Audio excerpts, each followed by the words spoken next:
আচ্ছা, তোমাদের কি মনে আছে তোমরা অনেক দিন ধরে আমাকে অনেক অনেক কমেন্ট করতেছিল যে আপু কাবা শরীফ আঁকো, কাবা শরীফ বানাও ক্লে দিয়ে। বাট আমি ক্লে দিয়ে বানাই নাই। আর আমি একটা ভিডিওতে তোমাদের বলেছিলাম যে আমি ক্যানভাসে আর্ট করব, তো এইটাও আর্ট করেছি। তোমরা কিন্তু শেষ পর্যন্ত দেখে কমেন্ট করবা যে এটা কেমন হয়েছে। সত্যি বলতে তোমাদের কাছে কিরকম লাগছে সেটা আমি জানি না, বাট আমার কাছে এটা অনেক ভালো লাগছে, অনেক বেস্ট লাগছে। আমার আর্ট করা সবচেয়ে বেস্ট ছিল এইটা।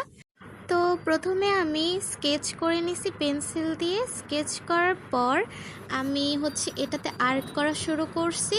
আর আমি এটা সেই সকালে আর্ট করতে বসে, আর আর্ট করতে করতে এটা বিকেল হয়ে গেছে। দেখো রোদের আলোতেই বোঝা যাচ্ছে কি কড়া রোদ পড়তেছিল। তো যাই হোক, তারপর অনেকগুলো ছোট ছোট ক্লিপ ছিল, সেগুলো আমি কেটে কেটে এখানে লাগিয়েছি। তো পরে ভাবলাম যে ভিডিওটা অনেক লং হয়ে যাবে, তোমাদের দেখতেও হয়তো অনেক বোরিং লাগবে।